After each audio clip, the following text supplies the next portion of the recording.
साथियों, जाधव साहेबांनी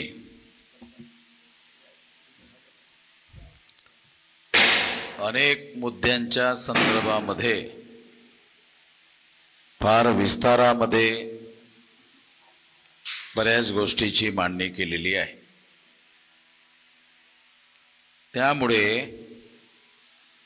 आणखी काही सांगण्यासारखं फार काही राहिलेलं नाही। केवळ एक दोन मुद्दे तुम्हाला मी सांगू इच्छितो।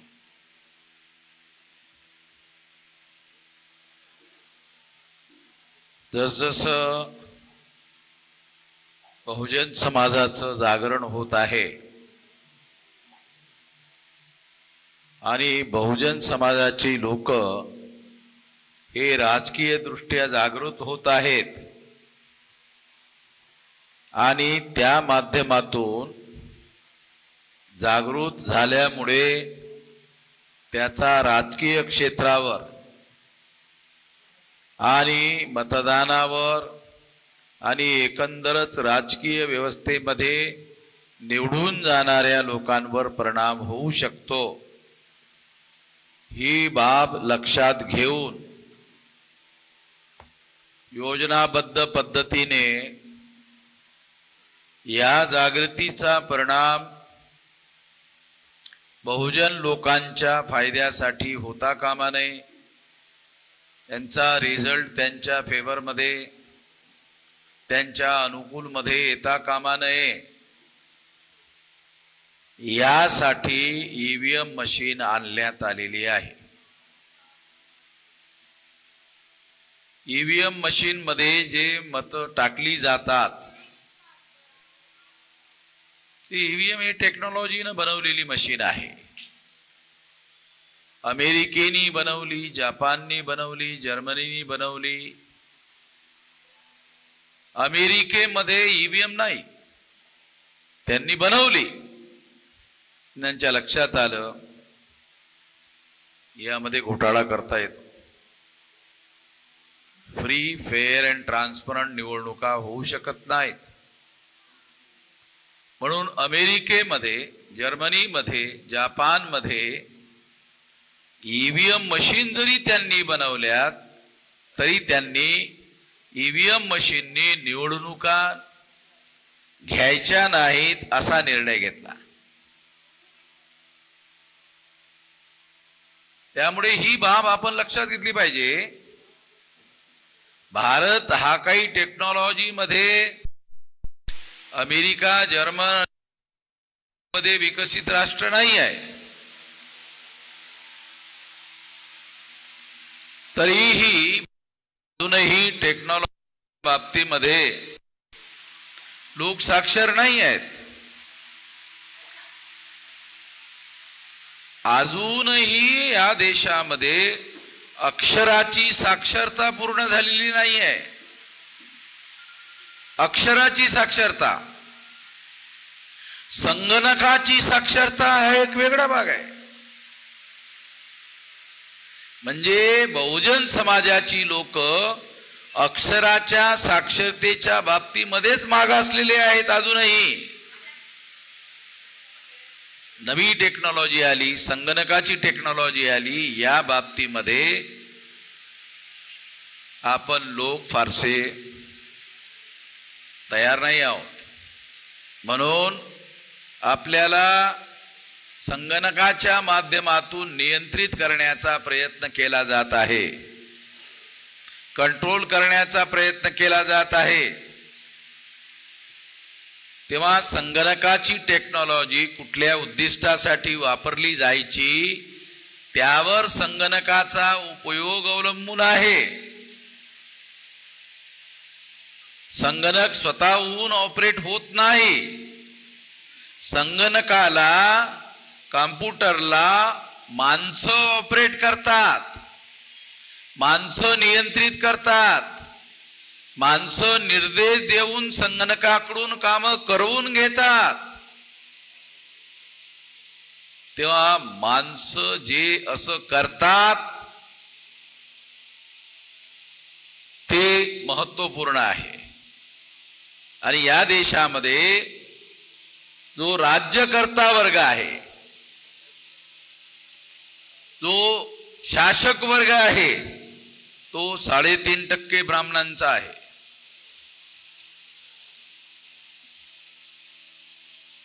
बीजेपी ब्राह्मणांनी सुरू केलेला पक्ष आहे, काँग्रेस ब्राह्मणांनी सुरू केलेला पक्ष आहे. जेव्हा काँग्रेस जाते तेव्हा बीजेपी येते, बीजेपी जाते तेव्हा काँग्रेस येते. ही अशी व्यवस्था त्यांनी बनवून टाकलेली आहे. आणि आपल्या समोर लाईन लावून मतदान करण्याच्या व्यतिरिक्त कुठलं कामधाम नाही आहे. आपण फक्त लाईन लावतो, मतदान देतो आणि आपली मतं अशी तयार केली जातात, बीजेपी वाईट आहे असं ज्याचं मत बनते तो काँग्रेसला मतदान देते, ज्याला वाटते काँग्रेस वाईट आहे त्याचं असं मत आहे तो बीजेपीला मतदान देते. आणि आलटून पालटून एका ब्राह्मणाच्या जागी दुसरा ब्राह्मण येतो. म्हणजे याचा अर्थ आजच्या तारखेला ब्राह्मण हा भारताचा शासक वर्ग आहे. त्याचं केंद्रातील सत्तेमध्ये नियंत्रण आहे, त्याचं कार्यपालिकेमध्ये IAS IPS IRS मध्ये नियंत्रण आहे, न्यायपालिकेमध्ये हायकोर्ट सुप्रीम कोर्टाच्या जजेस मध्ये त्यांचं नियंत्रण आहे, मीडियामध्ये त्यांचं नियंत्रण आहे. मग तो पेपरवाला मीडिया असू द्या, इलेक्ट्रॉनिक मीडिया असू द्या, चॅनलवाला मीडिया असू द्या, यामध्ये त्यांचं नियंत्रण आहे. आणि आपण त्यांनी नियंत्रित केलेल्या मीडियाच्या माध्यमातून ज्या बातम्या पसरवल्या जातात ते वाचतो आणि ते वाचून आपलं मत ठरवतो. याचा अर्थ असा, रिमोट कंट्रोल प्रमाणे ते आपली मतं बनवण्याचं काम करत आहेत. ते ठरवतात आपलं मत काय बनवायचं. मग जे लोक आपले मत काय बनवायचं हे ठरवतात तेच ठरवतात आम्ही कोणाला मत कोणाला नाही. हे एवढं ऍडव्हान्स टेक्नॉलॉजी झालेली आहे. त्यामुळे आपल्याला केवळ निवडणुकीच्या आधारावर या देशामध्ये बदल घडवता येणार नाही. म्हणून आपल्याला बदल घडवण्यासाठी फार मोठं राष्ट्रव्यापी संघटन बनवावं लागेल. ते संघटन 6 लाख गावामध्ये पसरवावं लागेल. आणि त्यामध्ये जे बहुजन समाजाचे SC ST OBC मायनॉरिटीचे लोक आहेत त्या सर्वांना त्यामध्ये सहभागी करून घ्यावं लागेल. आणि मग हे आंदोलन राहणार नाही, तर हे आंदोलन जनआंदोलन होईल आणि जनआंदोलनाच्या माध्यमातून मोठा बदल घडवता येईल. यासाठी आपल्याला तयारी करावी लागेल. ज्याप्रमाणे इंग्रज या देशातून जनआंदोलनामुळे निघून गेलेत. 9 ऑगस्ट 1942 ला जेव्हा क्विट इंडिया मुवमेंट गांधीजींनी चालवली, त्याच्या नंतर इंग्रजांना भारत सोडून जावं लागलं. तेव्हा अशाच पद्धतीचं जनआंदोलन भारतामध्ये उभं करावं लागेल. हे आंदोलन उभं केलं तर केंद्रीय राज्य संस्थेवरील ब्राह्मणांचं नियंत्रण मुक्त होईल. जे सचिवालयामध्ये त्यांचं नियंत्रण आहे त्यापासून मुक्ती मिळेल, न्यायालयावरील त्यांच्या नियंत्रणातून मुक्ती मिळेल आणि मीडियावर त्यांचं जे नियंत्रण आहे त्यामधून मुक्ती मिळेल. या 4ही नियंत्रणातून जोपर्यंत आपला देश मुक्त होत नाही, ब्राह्मणांच्या नियंत्रणातून मुक्त होत नाही, तोपर्यंत आपण स्वतंत्र झालेलो आहे असं म्हणता येणार नाही. 15 ऑगस्टने इंग्रज गेलेत, ब्राह्मण राज्यकर्ते झालेत. इंग्रजाचा गव्हर्नर जनरल गेला आणि जवाहरलाल नेहरू नावाचा काश्मीरी ब्राह्मण देशाचा प्रधानमंत्री झाला. आणि त्यांनी ब्राह्मणांचं राज्य घट्ट मजबूत केलं. रुलिंग त्यांचा, अपोजिशन त्यांचं, सर्व काही त्यांनी त्यांचं नियंत्रित केलं. यामध्ये आपल्याला जन आंदोलनाच्या माध्यमातून बदल घडवता येऊ शकते. निवडणुकीच्या माध्यमातून आपण फार मोठा बदल घडवू शकत नाहीत, कारण निवडणुकीमध्ये काळा पैसा वापरला जातो. आज तुम्ही म्हणाल आमच्याकडे ज्या नोटा असतात त्या तर काही काळ्या रंगाच्या असत नाहीत, मग तुम्ही काळा पैसा कसं काय म्हणता? तेव्हा काळा पैसा कशाला म्हणतात हे मी तुम्हाला थोडक्यात सांगतो. काळा पैसा म्हणजे काय? जे तुम्ही इन्कम कमावता त्यावर टॅक्स द्यावा लागते. जर आपण टॅक्स दिला तर तो पैसा पांढरा. हे कायदेशीर भाषेत सांगू राहिलो तुम्हाला. तुम्ही जे काही इन्कम करता त्या इन्कमवर जर तुम्ही टॅक्स पे केला तो पैसा पांढरा, आणि ज्या इन्कमवर तुम्ही टॅक्स पे करत नाही, टॅक्सेबल असणारं इन्कम, म्हणजे एक इन्कम तर असं आहे जे टॅक्सेबल नाही, म्हणजे एवढं इन्कमच नाही आहे की जेव्हा टॅक्स द्यावा लागेल. दुसरं असं आहे इन्कम की ते टॅक्स दिल्याशिवाय तो पैसा पांढरा होत नाही. म्हणून ज्यांच्याकडे जास्त इन्कम आहे त्यांच्याकडेच काळा पैसा आहे, कारण ते टॅक्स पे करत नाहीत. ते आपलं सर्व संपत्ती पूर्णतः सरकारच्या समोर उघडी करत नाहीत, लपवून ठेवतात. लपवून ठेवलेली संपत्ती, लपवून ठेवलेला पैसा हा काळा पैसा मानला जातो कायद्याच्या भाषेत. म्हणून आपल्याला हा जो काळा पैसेवाले लोक आहेत, हे काळ्या पैसेवाले लोक निवडणुकीमध्ये त्या पैशाचा वापर करतात आणि बहुसंख्य असणाऱ्या लोकांची मतं खरेदी करतात आणि अल्पसंख्य असूनही राज्यकर्ते बनतात. तेव्हा आपण आपली मतं विकायला नको. समाजामध्ये योजनाबद्ध पद्धतीनं त्यांनी गरिबी पसरवली. मग गरिबी पसरवल्यामुळे गरीब माणसं मतं विकतात. म्हणजे गरिबी निर्माण करण्यात आलेली आहे, ती अल्पसंख्य लोकांचं राज्य करतं. अल्पसंख्य लोकांना राज्यकर्ता म्हणून भारतामध्ये राहण्यासाठी ही गरिबी पसरवण्यात आलेली आहे. म्हणजे त्यांची मतं खरेदी करून राज्यकर्ता म्हणून कायम राहता येते. म्हणून ही गरिबी जी आहे ही निर्माण केलेली गरिबी आहे. भारतामध्ये संपत्तीची कमतरता नाही आहे, प्रचंड मोठ्या प्रमाणामध्ये संपत्ती आहे, परंतु ती लोकांच्या कल्याणासाठी वापरली जात नाही. तेव्हा त्या संपत्तीचा विनियोग योग्य पद्धतीनं व्हावा यासाठी सुद्धा या देशामध्ये मोठं आंदोलन निर्माण होणं आवश्यक आहे.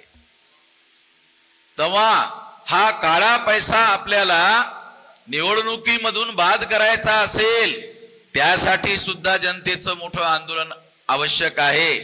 पहिला मुद्दा तर लोकांनी आपली मतं विकायला नको. पहिल्यांदा मत विकणे बेकायदेशीर आहे, मत खरेदी करणं सुद्धा बेकायदेशीर, दोन्ही. परंतु जे काळ्या पैसेवाले लोक आहेत ते मत खरेदी करतात आणि तेच राज्यकर्ते होतात आणि तेच ठरवतात काय चूक आहे काय बरोबर आहे. मग ते मत खरेदी करून मिळवलेलं राज्य चुकीचं असून सुद्धा तेच राज्यकर्ते होत असल्यामुळे ते ठरवतात काय चुकीचं आहे काय बरोबर आहे. मग ते चुकीच्या गोष्टीला सुद्धा बरोबर घोषित करतात. तेव्हा आपल्याला मत विकायला नको. मत विकणे हे बेकायदेशीरच नाही, अनैतिक पण आहे. मत खरेदी करणं सुद्धा बेकायदेशीर आहे, अनैतिक पण आहे. पण ते जर असं करत असतील तर आपण सुद्धा दावपेच म्हणून यामध्ये बदल घडवला पाहिजे. आपण काय केलं पाहिजे? ते मत खरेदी करतात त्यांच्याकडून पैसा घेतला पाहिजे. पैसा घेऊन ते लोकशाही बरोबर धोकाधडी करतात. मग ते धोकाधडी करतात म्हणून आपणही केली पाहिजे. आपण काय केलं पाहिजे? मग पैसा घ्यायचा, मत नाही द्यायचं. पैसा घ्यायचा पण मत द्यायचं नाही. आपले लोक फार भोळे लोक आहेत. मी काही लोकांना सांगितलं पैसा घ्यायचा मत द्यायचं नाही. मग आमचे लोक काय म्हणतात? साहेब बरोबर नाही, पैसे घेतले त्यांना मतदान दिलं पाहिजे. म्हणजे आपले लोक भोळे लोक आहेत. ते काय नाही, पैसे घेतले त्यांना दिलं पाहिजे. मी एवढे प्रामाणिक माणसं, याला प्रामाणिकपणा म्हणावं की गधेपणा म्हणावं, काही चाहायला काय, याची व्याख्या कशी ठरवा म्हणजे हा एक प्रश्न आहे. म्हणून मी ही बाब समजावून सांगून राहिलो. अरे ते अनैतिक कार्य करत आहेत, ते कायद्यानं सुद्धा बेकायदेशीर कार्य करत आहेत. मत खरेदी करणं अनैतिक पण आहे, बेकायदेशीर पण आहे. पण ते खरेदी करतात म्हणजे लोकशाही बरोबर, घटनेबरोबर, संविधानाबरोबर धोकाधडी करतात. मग आपण सुद्धा धोकाधडी करणाऱ्यांबरोबर धोकाधडी केली पाहिजे. धोकाधडी करणाऱ्यांबरोबर धोकाधडी करणे म्हणजे काय करणे? बरोबरी करणे. बरोबरी करणे. आपल्या महापुरुषांनी इक्वेलिटीचा सिद्धांत सांगितला. पण आपण तो इक्वेलिटीचा सिद्धांत धोकेबाज लोकांबरोबर धोकेबाजी करून बराबरी करू शकतो. आता ज्यांनी धोकेबाजी केली आणि त्याला जर आपण मतदान दिलं नाही आणि त्याला जर माहिती झालं, अरे तू माझे पैसे घेतले पण मला मतदान दिलं नाही, त्याला आपल्याला बोलता येते मतदान खरेदी करणंच धोकेबाजी आहे, घटनेबरोबर धोकेबाजी आहे, नैतिकतेनं धोकेबाजी आहे, हे बेकायदेशीरपणा आहे. पण तरी तुम्ही ते केलं म्हणून मी तुझ्याबरोबर असं केलंय. तेव्हा असं जर झालं तर मत खरेदी करणाऱ्या लोकांना कळेल की आता लोक शहाणे होऊन राहिलेले आहेत. आपण समजत होतो ते मूर्ख आहेत, पण ते लोक जास्त आपल्या बेजाच शहाणे होऊन राहिलेत. म्हणून मग त्या शहाणे होणाऱ्याच्या प्रवृत्ती लक्षात घेता भविष्यामध्ये मत खरेदी करणारे लोक असं विचार करतील की आपण मत खरेदी करून सुद्धा आपल्याला मत मिळणार नाही, तर मग आपल्याला आपला पैसा वाया घालवण्यात काही अर्थ नाही. आणि अशा पद्धतीनं हे अनैतिक कार्य बंद होईल. हे कुठेतरी बंद केलं पाहिजे. जिवंत लोकशाही निर्माण करायची असेल तर खरं लोकप्रिय सरकार आणलं पाहिजे. लोकप्रिय सरकार म्हणजे काय?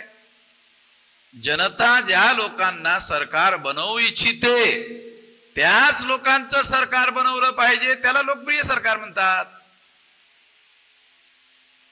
पण पैशाच्या बळावर जर समजा बहुमत मिळत असेल तर ते अल्पमतामध्ये असणारे लोक पैशाच्या बळावर बहुमतामध्ये येतात, ते लोकप्रिय सरकार म्हणता येत नाही. तेव्हा आपल्याला या लोकशाहीच्या बाबतीमध्ये पहिल्यांदा संघटित शक्ती निर्माण केली पाहिजे. संघटित शक्ती निर्माण करण्यासाठी जागरण केलं पाहिजे आणि संघटित शक्तीचा उपयोग आणि प्रयोग आपल्या लोकांना शासनकर्ती जमात बनवण्यासाठी केला पाहिजे. हे आपण केलं पाहिजे. हे जर आपण केलं तर आपल्याला इच्छित असलेला बदल समाजामध्ये घडवून आणता येऊ शकतो. या निमित्तानं बराच वेळ झाला असल्यामुळे फार जास्त बोलत राहणं, 9 पेक्षा आणखी 9 मिनिटं जास्त झालीत, त्यामुळे मी या ठिकाणी माझं म्हणणं थांबवतो. आपण माझं म्हणणं शांतपणे ऐकून घेतलात त्याबद्दल धन्यवाद.